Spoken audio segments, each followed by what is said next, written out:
Estudiantes de Materiales 2, vamos a continuar con la temática relativa al capítulo 2, que involucra las propiedades de los materiales y en particular los materiales de tipo metálico, pero esto puede ser extrapolable a lo que tiene que ver con otros tipos de materiales que hoy en día se manejan a escala industrial.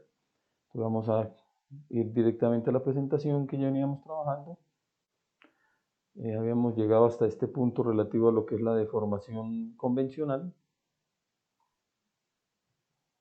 Y ya habíamos realizado este ejercicio o este par de ejercicios donde se trabaja precisamente lo relativo a una probeta bajo norma, donde se está sometiendo a un proceso de tensión o de tracción y se calcula la deformación convencional, que es un parámetro de tipo adimensional donde se nos relaciona el alargamiento que sufre la probeta o el acortamiento en caso de que sea una compresión con respecto a la longitud original o inicial de la misma.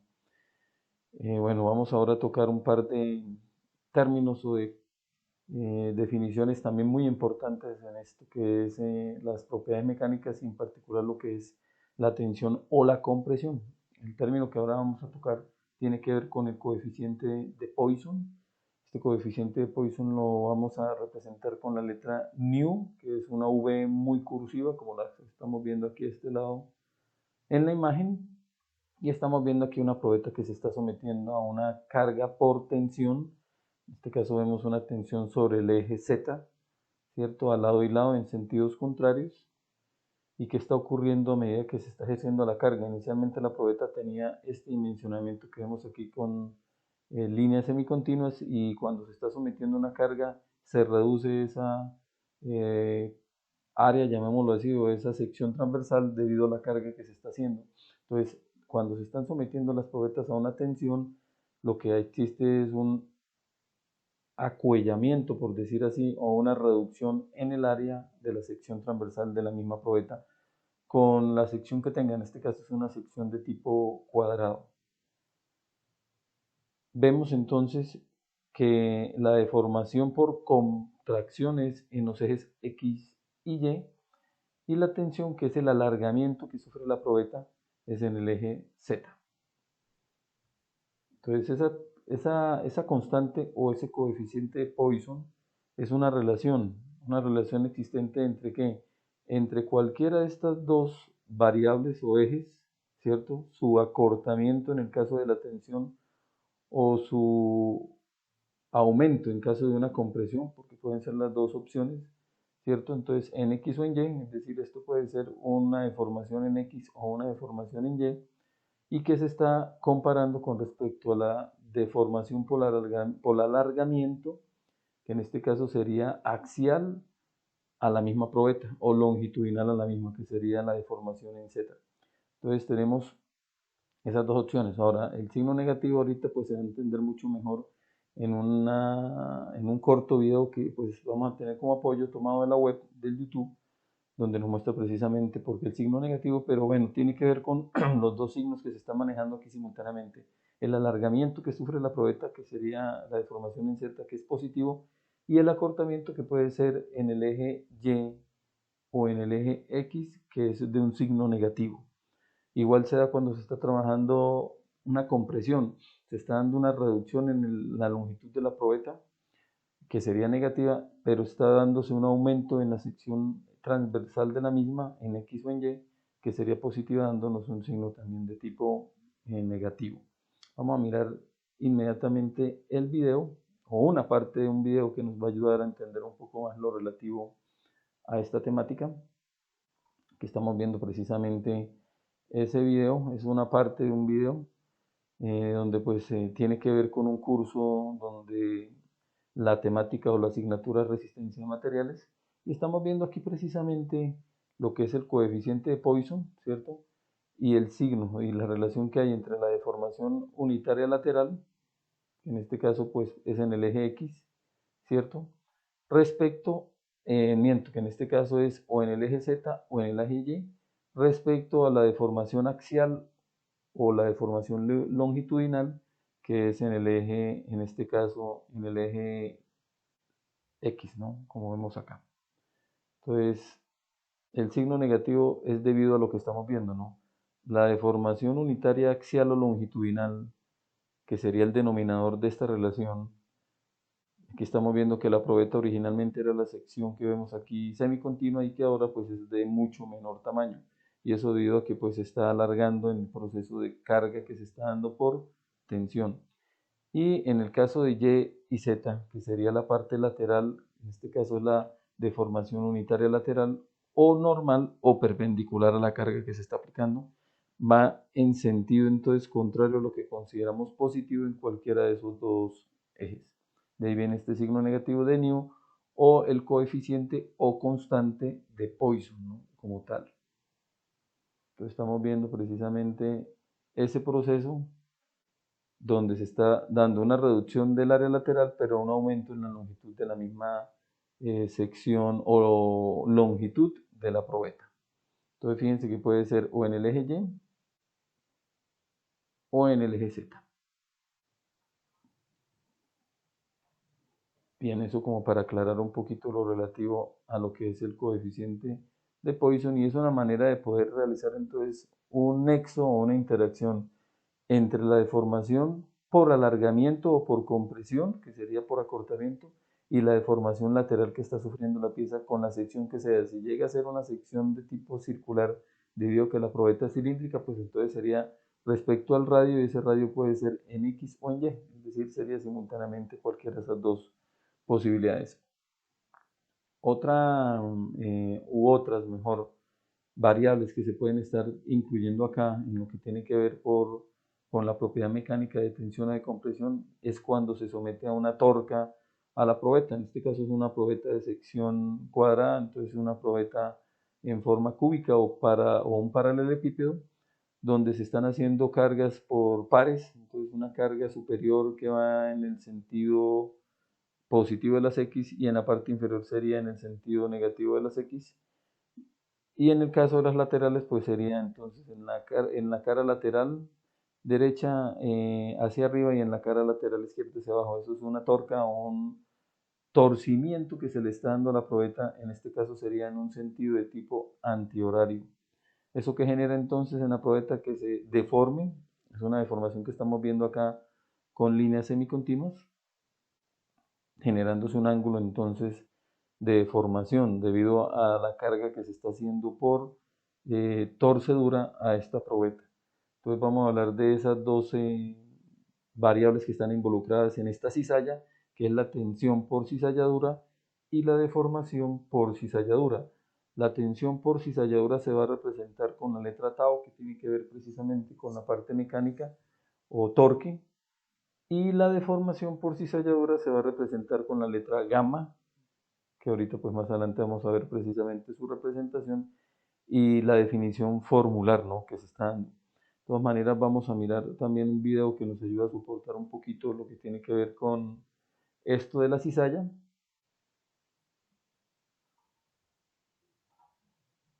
Entonces aquí estamos viendo precisamente eso. Esta fuerza es a pares, este con este es un par y este con este es otro par. Eso es lo que estamos viendo acá, que sería la tensión por cizalladura. Eso que genera entonces en la pieza que se dé entonces una deformación de la misma, generando entonces un ángulo de deformación, que ese es el que vamos a ahorita calcular a partir obviamente de la deformación por cizalladura, que la vamos a representar con la letra gamma. Entonces, importante acá, tomado esto obviamente también de un video de la web donde pues, nos hablan precisamente de este par de parámetros que están involucrando a la cizalla. Entonces el ángulo, como les había dicho, va a ser un ángulo que vamos a determinar como deformación por cizalladura o deformación angular, y que involucra a la tensión por cizalladura y a un módulo de rigidez que más adelante vamos a ver por tablas, y que pues en laboratorio de física uno se involucra cuando estamos trabajando la práctica que tiene que ver con péndulo de torsión. Entonces aquí tenemos precisamente que ese módulo de rigidez o módulo de torsión es precisamente la relación existente entre la tensión por cizalladura y la deformación por cizalladura o deformación angular, que en el fondo es el ángulo que se está dando de deformación cuando la pieza se somete a esta cizalla o a esta torcedura.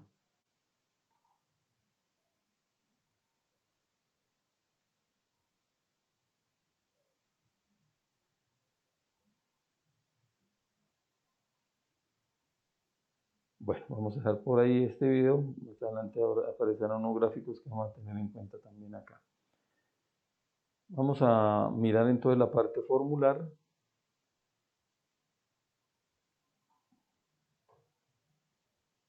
Entonces vamos a hablar primero de la tensión por cizalladura.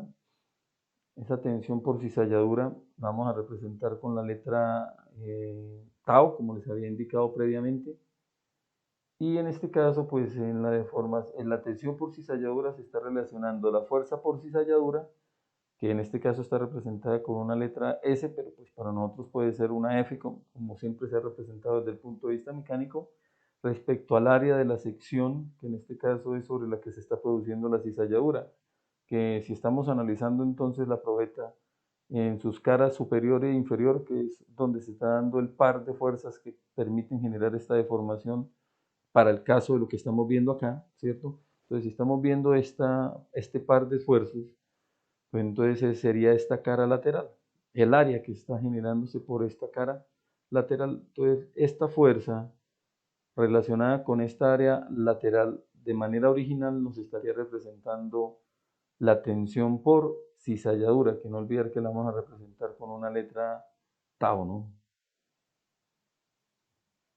Y la deformación por cizalladura, o también llamada deformación angular, es una variable, o mejor, es un parámetro de tipo adimensional, ¿cierto? Donde pues en este caso se está relacionando la longitud que tiene entonces la deformación que se está dando acá. Entonces, esta deformación por cizalladura, deformación angular, está relacionando pitagóricamente este lado de corrimiento que tiene la pieza cuando se está sometiendo a la torcedura torque respecto a este otro cateto que lo están representando aquí como una altura.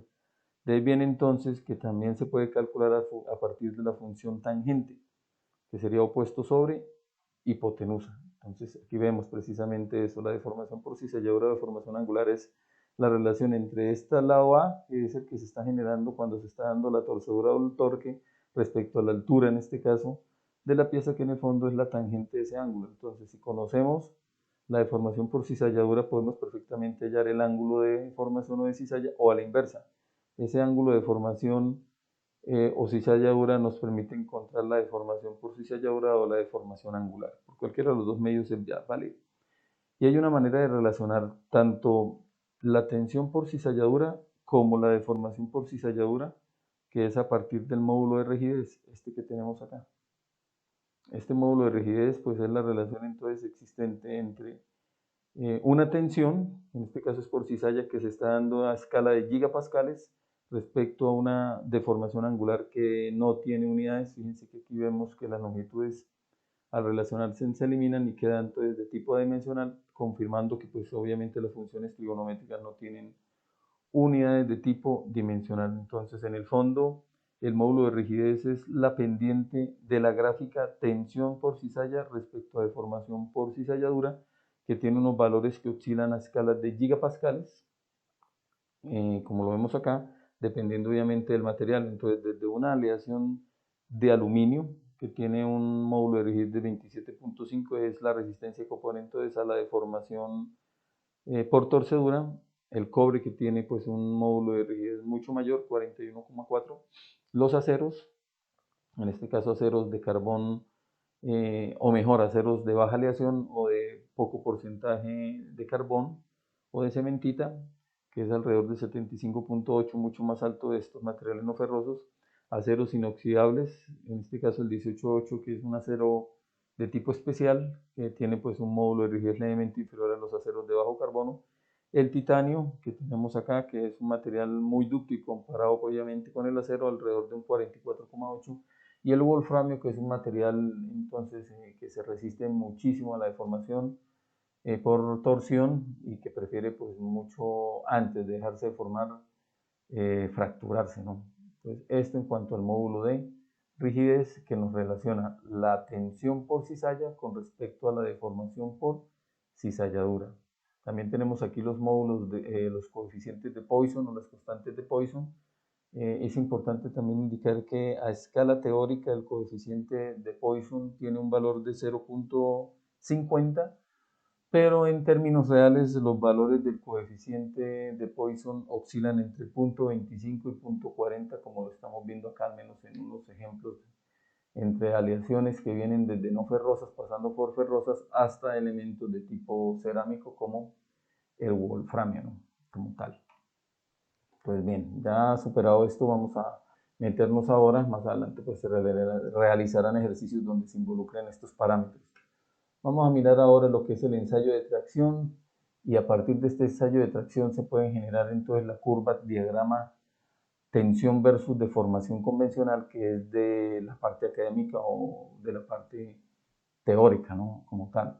Aquí estamos viendo en la imagen precisamente una máquina de prueba para ensayos de tracción, donde pues vemos acá un par de mordazas que están sujetando una probeta. Esa probeta tiene adaptado un par de sensores para poder ir capturando la información del alargamiento que está sufriendo la probeta, a medida que también pues se relaciona con la carga a la cual se está sometiendo.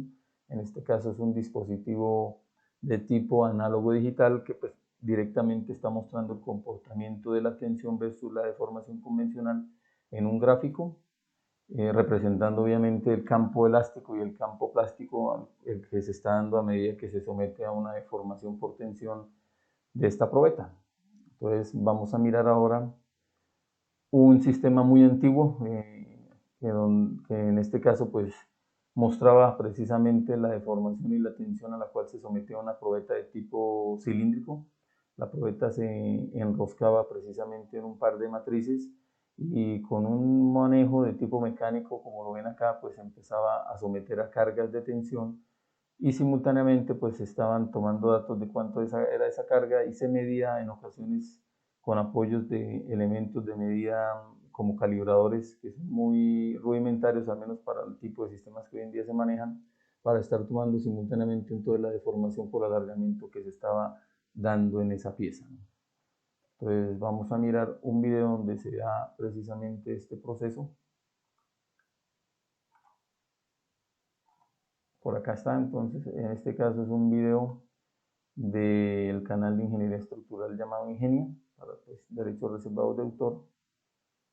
Y aquí vemos ya precisamente lo que se está dando simultáneamente a medida que se somete la pieza a cargas. Aquí es una pieza de tipo plana o rectangular. Está entonces amordazada en un par entonces de llamémoslo así, soportes, uno superior y uno inferior. Esos soportes lo que hacen es amordazar la pieza, y se dan cuenta que los cabezales tienen un tamaño mucho mayor a donde se está precisamente tomando la información. Eso para obligar que la pieza se fracture por acá. Se toman algunas dimensiones, entre estos dos puntos está precisamente por norma la longitud inicial de la pieza, y a medida que se está dando la carga, que vemos que es muy alta, ¿no? Estamos hablando de alrededor de los 300 megapascales. Todo esto es el campo elástico de la pieza, es decir, en la parte inicial, que es un poquito más atrás por acá. Mientras está dando este comportamiento, vamos aquí a mirarlo lentamente. Ok, mientras se está cargando, ella se está cargando la pieza, ya estamos alrededor de unos 125 megapascales de carga. Está la pieza en un campo de tipo elástico, es decir, si en este momento se liberara de la carga la pieza recuperaría la longitud original. Por ahora pues estamos viendo que es muy leve esa deformación. Fíjense que es muy poco lo que se marca aquí en el eje horizontal o de las abscisas. Significa que es una pieza pues, que no tiene un campo elástico muy notorio, es decir, no es muy dúctil, en pocas palabras. Seguimos cargándolo, aumentando, aquí ya diría alrededor de 200 megapascales de carga. No se nota o no es muy notoria aún la deformación de la pieza en el campo elástico. El campo elástico es la relación entre esta tensión y la deformación unitaria. En el fondo, esta pendiente entre la tensión y la deformación unitaria pues nos genera el módulo de Young o el módulo de elasticidad, que ahorita pues lo vemos nuevamente en la tabla que estábamos viendo, donde estaba el módulo de rigidez y el coeficiente de Poisson. En el caso de cargas por torsión, pues es un módulo de rigidez, y en el caso de cargas de tipo axial, como lo que estamos viendo acá, es un módulo de elasticidad. o módulo de Young. Esto pues tomando el apellido del físico que trabajó precisamente esto en el área de la mecánica de los materiales. En algún momento pues llega a su límite elástico, ahí ya llegó a su límite elástico como tal, cercano a los 300 megapascales. Empieza aquí un proceso, una transición hacia el campo plástico, que es la fluencia que tiene el material. Y aquí empezaría ya el campo plástico, que es donde ya la pieza no recupera las deformaciones a las cuales se sometió por la carga, es decir, es una deformación permanente. Entonces ahí empieza el campo plástico, llega hasta un esfuerzo, una tensión máxima, que en este caso sería en este punto más o menos. Esa deformación máxima o tensión máxima pues da una deformación máxima. Fíjense que el campo plástico pues sí es muy amplio en el material, pero ya no va a recuperar obviamente estas deformaciones, recuperaría solamente la deformación elástica, que es muy mínima. Más adelante pues vamos a trabajar con estas curvas y empezaría a caer. Entonces en este caso empieza a notarse un acuellamiento en la pieza, que en este caso pues es poco notorio debido pues precisamente a la ubicación de la cámara, hasta que en algún momento la pieza se fractura, como acabamos de notarlo.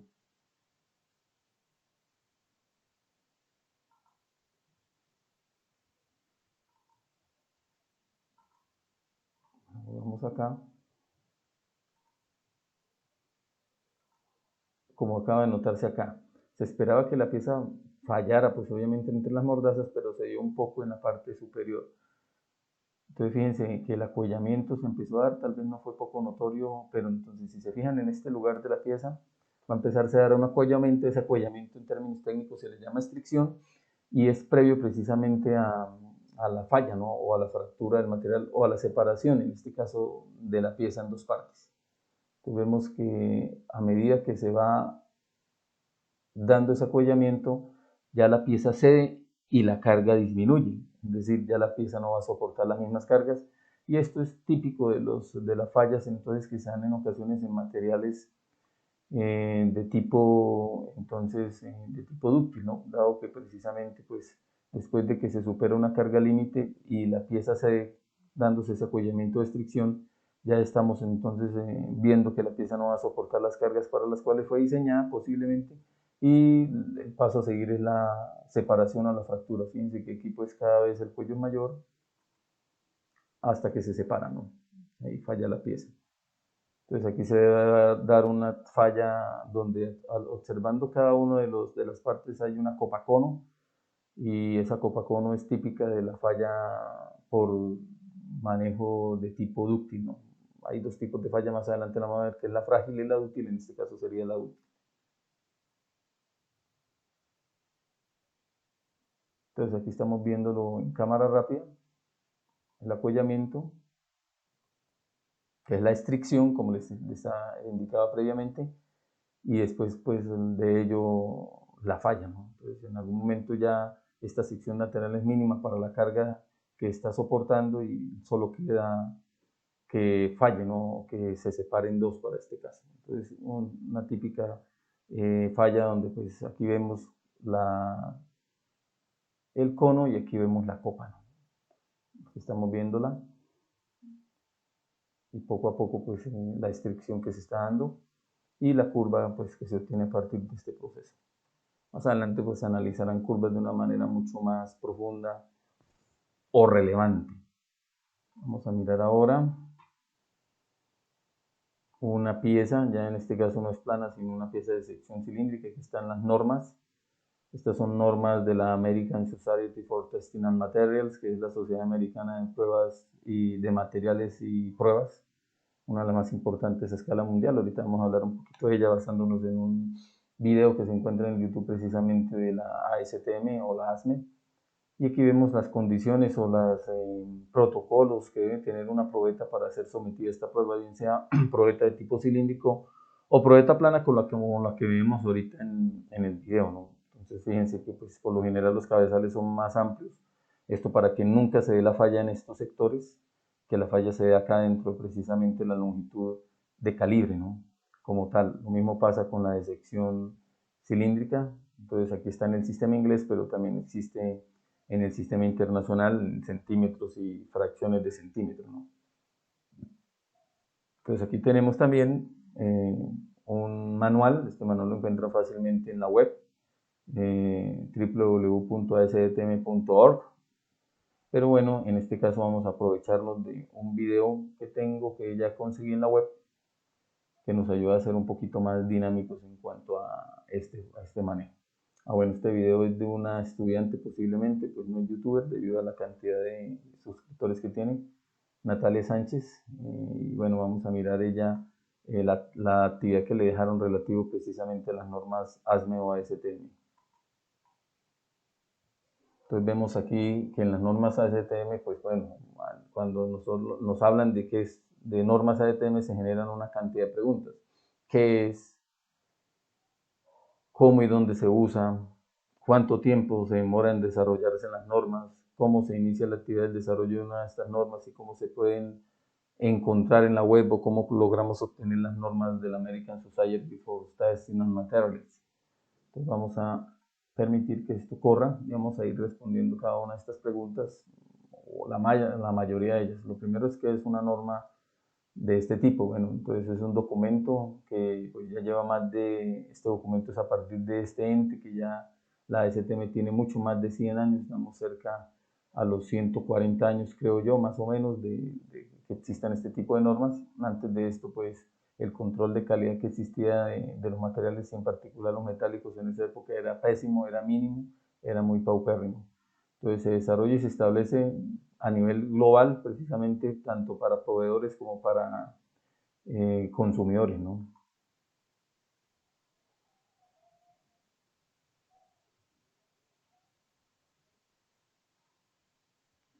En el fondo, las normas ASTM son regulaciones, son reglamentos para manejar calidad en los productos y nos dan también procedimientos para la obtención de precisamente esas coberturas mínimas para que un producto cumpla con una calidad especificada.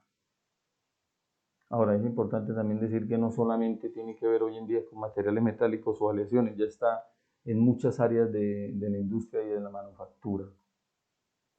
Es una de las mayores organizaciones a escala mundial.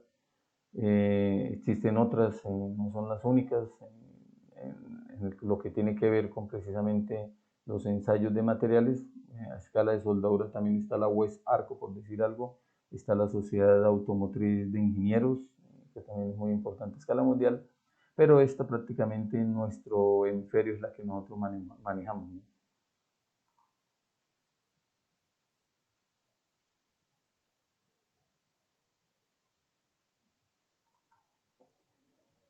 Bueno, se creó con un fin sin ánimo de lucro hace más de 120 años, como les decía. En el fondo, pues es una sociedad donde hay reunidas un gran número de empresas, de ingenieros, de estudiantes, es decir, el obtener la membresía le permite pues a cualquier persona pagando pues obviamente un monto anual poder hacer parte de este tipo de organización tan importante para que pues anualmente les esté llegando los manuales o las normas ASTM actualizadas, que pues como les decía, no es solamente hoy en día para la parte de metales, sino que ya está ampliada a todas las áreas de la industria. Esto involucra pues muchos más materiales, ¿no? Nanomateriales, materiales inteligentes, hasta lo que tiene que ver con la parte orgánica. Bueno, en este caso pues ahora nos dicen cómo y dónde se pueden usar este tipo de normas. Entonces, las empresas o las personas que las pueden utilizar de manera individual, compañías, agencias, etcétera, bien sea compradores o proveedores para el control de calidad, bien sea el que provee, que pues, debe tener un control de calidad o un departamento de control de calidad, o el comprador que también pues, realiza eso, controla la calidad de los productos que recibe.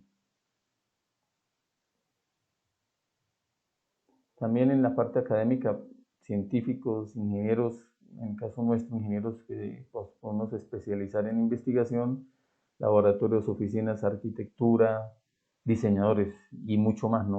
Ahora no se limita solamente a la parte de ingeniería, sino que está abierta a muchas más áreas de la ciencia.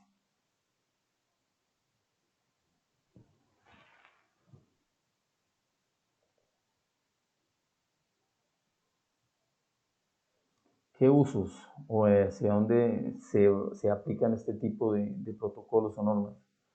Bueno, aquí arrancan con el sector del petróleo o los hidrocarburos en general, no solamente hablar del petróleo, sino de todos los derivados que tienen, ¿cierto? Que pues ustedes saben muy bien que está en la parte de los polímeros, está en la parte de los aceites, está en la parte de los gases, ¿no? Como tal, lo que es el GPL, el gas licuado del petróleo, es decir, pues, las aplicaciones que tiene son abundantes, aún a pesar de que obviamente el impacto que han generado los hidrocarburos desde la revolución industrial.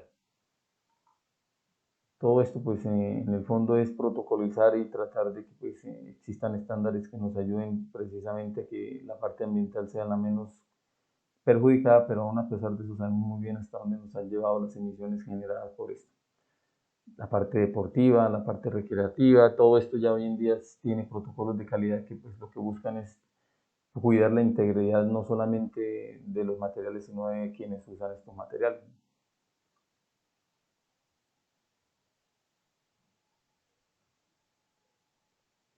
Entonces aquí estamos viendo hasta dónde es la importancia y sobre todo para la escala de la ingeniería metalúrgica o de materiales, la ingeniería mecánica, la ingeniería civil. Entonces ustedes posiblemente previo a su proceso de graduación puede ser que terminen comprando o adquiriendo la membresía para que estén recibiendo anualmente toda la información relativa a la actualización de estas normas, ¿no? Bueno, para esa membresía, pues fácilmente en la misma página de la organización ustedes pueden darse cuenta cómo pueden adquirirla, ¿no? En este momento, pues a escala mundial son más de 30.000 miembros en más de 100 países. Hoy en día son mucho más de 100 países, son alrededor de 120, 130 países que ya están afiliados y estos números pues ya se han aumentado, ¿no? Cada gobierno debe tener, que gobiernos, me refiero a países que estén ya manejando esta norma, representantes desde el punto de vista gubernamental y académico en esta organización. ¿Cómo podemos obtener estas normas? Pues es muy sencillo, pues que son más de 11.000 y que pues existe la manera digital de poder obtenerlas. Entonces aquí tenemos la página, como les decía, www.asme.org y en ella pues de acuerdo al tipo de norma que se necesite en el área que se necesite, pues ustedes la ubican y bueno, si son miembros de la organización, pues van a tener esto en manuales o handbooks de tipo digital. En el caso de que no, pues obviamente va a haber un costo.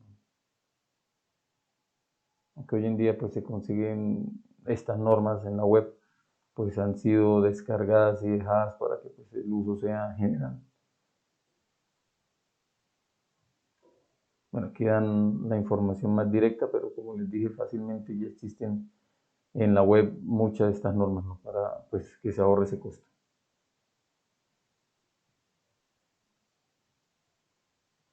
Aquí están viendo la página de la STM y bueno, hacia dónde apunta, como para tener aquí un criterio mucho más específico. Entonces, den en cuenta que inicialmente fue hacia la parte de los metales y, no los metales y las aleaciones, involucrando obviamente áreas importantes como la construcción y los hidrocarburos, pero fíjense cómo ha evolucionado, ¿no? Hoy en día la importancia que tienen también en la parte de las energías, algunas energías que son de carácter limpio, otras no tanto.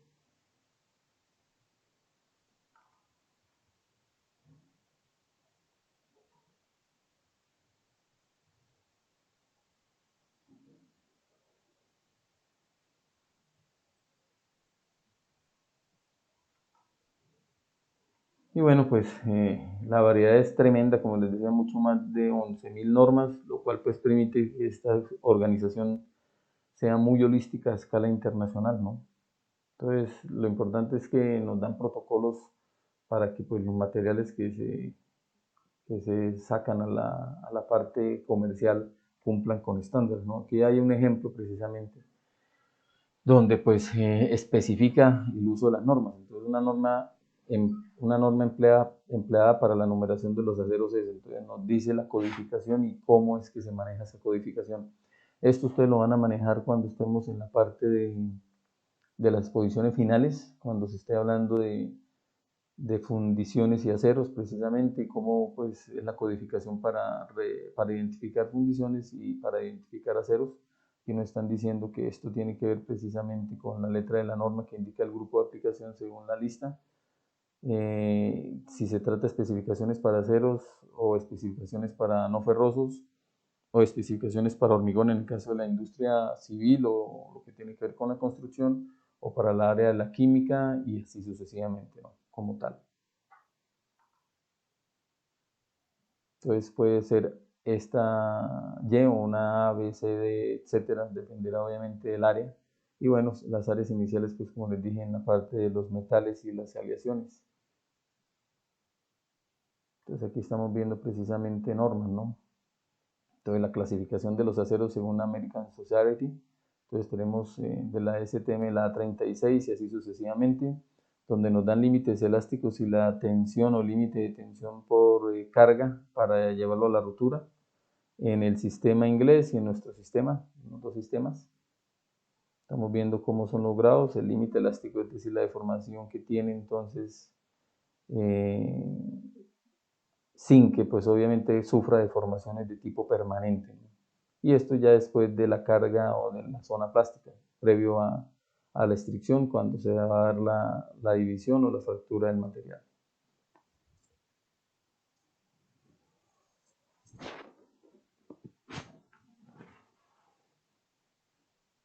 Bueno, ¿quiénes pueden utilizar las normas? Pues, fíjense que es una amplia gama o variedad de posibilidades, ¿no? No es solamente las empresas que tengan que ver con el área de la producción y obviamente la generación de materiales o manufacturados o semi manufacturados en el área de metales y aleaciones, ¿no? Fíjense que es muy amplia la posibilidad para el uso de estas normas.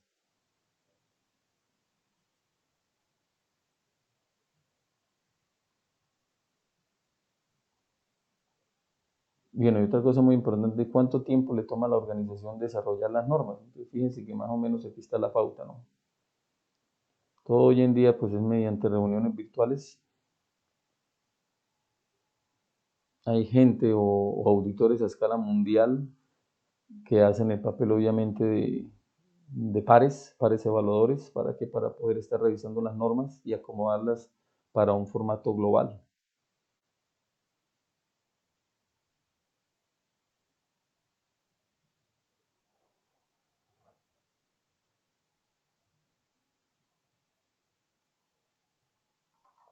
Bueno, aquí recrean o muestran muchas más áreas donde se utilizan. Ya algunas de ellas las habíamos comentado pues previamente. Aquí pues se redunda un poquito en ese ítem. Y me refiero pues a la persona que montó este video, redunda en esas áreas, ¿no? El lugar donde se creó fue en Pensilvania, hacia 1880 y algo, 84 creo que es. Bueno, vamos a ver por ahí este video y volvemos a nuestra presentación. Y bueno, vamos a mirar aquí un par de curvas antes de ingresar pues a un estudio mucho más profundo, ¿no? Entonces tenemos acá en el sistema internacional, estamos hablando de miles de PSI o miles de libra fuerza por pulgada cuadrada, la comparación entre un elemento ferroso y uno no ferroso. Uno que pues no tiene de utilidad tan amplia como esta, aunque estamos hablando aquí de un acero de bajo carbono, ¿no? Entonces en este caso se están marcando muy bien los campos elásticos, que es la sección recta, cuya pendiente es el módulo de elasticidad o módulo de Young. Luego vemos la transición, en el caso del acero, la transición entre el campo elástico y el campo plástico es muy notoria, mientras que en el caso de las fundiciones, o mejor, las aleaciones de aluminio, pues no es tan notoria, ¿no? La transición entre el campo elástico y el campo plástico. Vemos que pues la ruptura para el caso de las aceros y las aleaciones de aluminio, pues es valores similares, el máximo esfuerzo que se está viendo ahí, hasta que se rompen. Entonces hay mucha similitud en cuanto, pues obviamente a los límites que tienen, hasta en la parte de los campos plásticos, pero hay una diferencia tremenda en cuanto a esa transición entre lo elástico y lo plástico, entre lo que es aceros y las aleaciones de aluminio que tienen, pues obviamente un comportamiento más plástico que los aceros, ¿no? Tal vez ahí está la gran diferencia que tiene esto. Bueno, vamos a dar por ahí, muchachos. Importante que vayan ustedes teniendo en cuenta toda esta temática teórica, porque pues más adelante se va a ir a la parte de tipo aplicado y me refiero a la solución de ejercicios. Tener en cuenta mucho esta teoría porque pues, se entenderán la solución de los ejercicios a partir del conocimiento de la asimilación de los conceptos de tipo teórico. Nos vemos en la siguiente sección